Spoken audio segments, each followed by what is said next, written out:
Compañeras, a solicitud de Iris Guava, quiero compartirles algunas reflexiones que hacía con ella en relación a la situación política actual y cuál debería ser nuestro relato. Quiero insistir en esto último del relato, porque en toda participación política, en toda intervención mediática, uno tiene que haber construido previamente un relato que sea coherente, persuasivo y que esté en sintonía con lo que son las percepciones ciudadanas. ¿Qué quiero decir? Lo primero es que nosotros tenemos que sentir el orgullo, la satisfacción también, de que el compañero presidente Danilo Medina no solamente ha sido un presidente democrático, cosa que se espera de él, siempre se ha esperado de él, sino algo más, ha ido más allá. Es un presidente democratizador, que es una actitud activa de profundización de la democracia, porque usted puede ser democrático y quedarse en la formalidad, de cumplir los requisitos formales que obliga la democracia que estamos viviendo y que se vive en cualquier parte del mundo. Danilo ha ido mucho más allá. Danilo es un reformador, ha incluido esa reforma a la democracia, ha democratizado la democracia. ¿Cómo lo ha hecho? A través de políticas públicas que además de ser efectivas han tenido excelentes resultados. Y cito la primera, la revolución educativa, la construcción de aulas, la jornada escolar extendida. Todo ello lo que apunta es precisamente a democratizar, a hacer masivo el acceso a la educación de los hijos de las familias más pobres y de clase media baja. ¿Por qué? Como él lo explicaba en la campaña, ¿no? El diagnóstico es que había deserción escolar, repitencia escolar debido a los problemas de pobreza de los hogares. Pero al mismo tiempo, con la jornada escolar extendida, Danilo ha sido mucho más efectivo que cualquier discurso feminista o a favor de las mujeres que ha habido en nuestro país. ¿Por qué? Porque como resultado de la construcción de escuelas, de la revolución educativa, de la jornada escolar extendida, se ha liberado a las mujeres, a las madres. En un 40%, recordemos, de los hogares están encabezados por madres solteras, se han liberado de la carga de tener que atender a sus hijos, sino que ya estos están en la jornada escolar extendida y entonces se le ha liberado, tiempo para su capacitación o para su empleo. En ese sentido también ha habido una democratización de la política hacia las mujeres dominicanas, en concreto, no en discurso, en concreto. Pero lo mismo podemos decir de la salud. Ha habido un proceso de democratización de la salud. El hecho de que el 76% de los dominicanos y dominicanas tengan un seguro familiar de salud, pues precisamente eso ha ampliado el acceso de los dominicanos a cobertura de salud segura. Y en el caso de los más empobrecidos, de los más pobres, estamos hablando del régimen subsidiado, el 100% de aquellos que caen dentro de lo que es el régimen subsidiado tienen un seguro familiar de salud.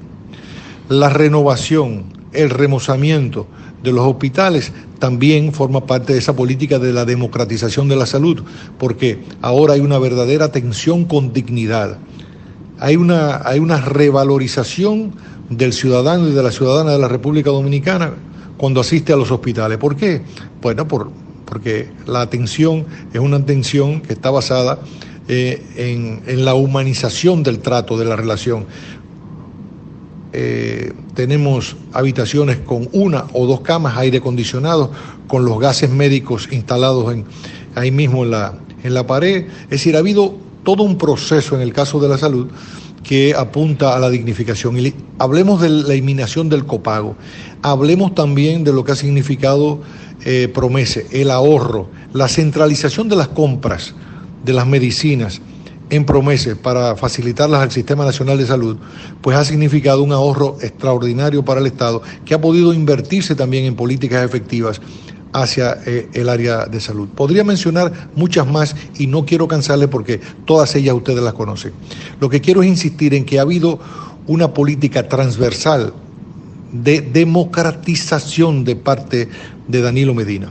Lo mismo puedo decir de la democratización del crédito a través del Banco Agrícola. Más de 100.000, creo que son 135.000 millones de pesos, nunca en la historia. En estos 6 años, en estos casi 7 años, Danilo ha entregado a través del Banco Agrícola mucho más que en toda la historia del Banco Agrícola anterior a él.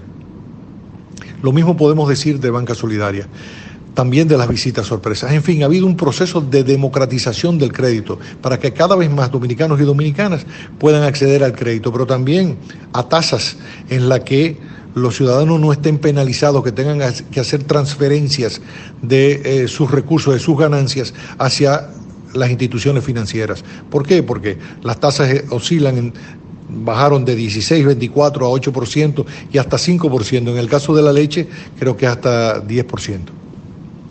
De modo que ha habido una política sistemática de democratizar el crédito en respaldo a las micro y pequeñas y medianas empresas. Recordemos también el decreto que obliga a las instituciones del Estado, que lo elevó primero y que obliga a las instituciones del Estado a adquirir más de un 20% de todas sus compras o contrataciones a MIPYMES. Que en muchas instituciones, yo lo digo en el caso de DICOM, nosotros más del 95% de nuestras compras las hacemos a MIPYMES. Lo mismo podríamos decir además del crédito de las compras públicas. Cuando llegamos al poder en el año 2012, apenas habían 19.000 proveedores en el Estado. Ya superamos los 80.000 proveedores del Estado, de los cuales casi 20.000 son mujeres. Mujeres proveedoras del Estado en el año 2012 apenas llegaban a 2.000 y tantos, no llegaban ni a 2.500 proveedores. Ahora son casi 20.000. Lo que también revela lo que decía anteriormente con la jornada escolar extendida y las madres solteras, que se han creado en nuestro gobierno oportunidades democratizadoras a favor de las mujeres en concreto. Lo mismo podemos decir de la vivienda. Ha habido una política democratizadora de la vivienda, con la política efectiva de aplicación de la ley del fideicomiso, la alianza público-privada para la construcción de viviendas para sectores de clase media y clase media baja. Los proyectos también que desarrolla el INVI, también de pisos de cemento, de reconstrucción de viviendas, también gratuitos, ¿no? La construcción también de edificaciones de apartamentos que se entregan de manera gratuita a los sectores más empobrecidos. Y también otros proyectos que también tienen que ver con la resiliencia y con superar los niveles de vulnerabilidad en el territorio, con la barquita, con Mesopotamia Tenguerengue en San Juan de la Maguana y con el Riito en La Vega. O sea, proyectos emblemáticos que vienen a resolver problemas ancestrales, por decirlo, en el caso de la vivienda. Podríamos seguir enunciando muchos más, que todos ustedes conocen. Lo que quiero insistir es que en el carácter, no solo democrático, sino democratizador de la gestión del presidente Danilo Medina. Y en relación al partido, lo que nosotros estamos viendo de manera clara es que Danilo está del lado o forma parte de esa mayoría, que yo diría que es más que mayoría, son las 3/4 partes de la dirección del partido, tanto comité político como comité central y organismos territoriales como direcciones provinciales y municipales. Danilo forma parte, claro, él es el impulsor, él es el catalizador, él es el orientador de esa enorme mayoría de compañeros y compañeras que han adoptado decisiones y que se han adoptado democráticamente a través de un debate primero y luego a través de la votación libérrima de los compañeros. Quienes se han sublevado ha sido una minoría insolente, encabezada por el presidente del partido, que no han querido reconocer y han amenazado y han chantajeado a esa mayoría generosa del partido que encabeza Danilo. La han chantajeado de que van a dividir el partido y al dividir el partido pues nos condenamos a la derrota, a salir del Estado y a volver al ostracismo. Bajo ese chantaje, para ellos poder hacer como niños malcriados, como niños resentidos, lo que le da su santa gana. Y eso no puede ser. Y en ese sentido tenemos que recalcar que la conducta del presidente Danilo Medina en su condición de miembro dirigente estelar del Partido de la Liberación Dominicana ha sido una conducta sosegada, serena, respetuosa. Cuando le tocó ser minoría, que lo fue respetuoso. Nunca, aun cuando dijo que el Estado le había vencido, y la historia lo comprobó, que tenía razón, de que el Estado lo había vencido en el año 2006, aún así nunca se paró frente al Congreso a protestar, nunca lo hizo, nunca obstruyó, nunca instruyó a sus seguidores legisladores para que obstruyeran la labor del gobierno. Al contrario, aún a su pesar, aún creyendo que algunas de esas cosas no eran correctas, por disciplina partidaria, por un gran sentido del Estado y de la dignidad, entendió que un dirigente político, que un estadista, no podía socavar las bases de gobernabilidad de un gobierno de su partido y de ningún gobierno. Por lo tanto, nunca se postró, se inclinó ante actitudes levantiscas. De modo que en la tradición personal de Danilo Medina, y eso podemos decirlo con orgullo porque pertenecemos a la corriente, de que la conducta de Danilo ha sido una conducta democratizadora, democrática, respetuosa de las decisiones de su partido, un enamorado de su partido, un hijo de su partido, un constructor de su partido, porque el PLD fue construido por esos jóvenes y por muchos anónimos que nadie recuerda, que nadie a veces reconoce.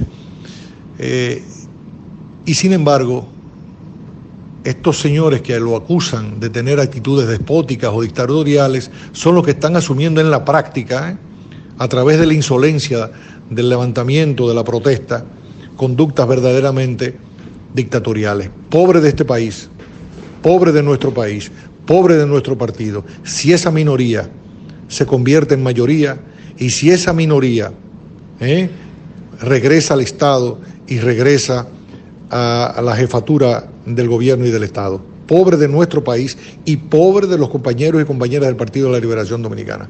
Porque su conducta degenerativa, porque ha habido un proceso de degeneración, no nos perdamos en eso.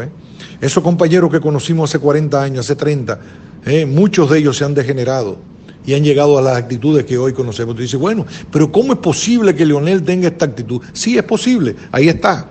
Ha habido un proceso de degeneración política.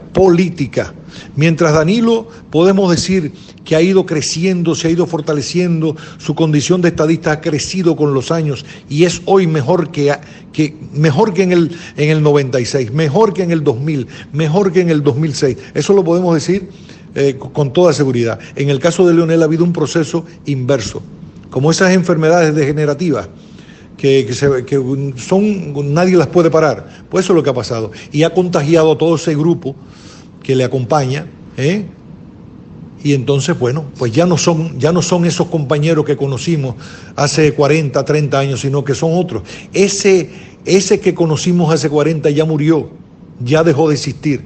El que hay es algo que no se parece en nada a aquello que una vez creímos, que una vez militamos juntos y que una vez con muchísima alegría construimos este esfuerzo político.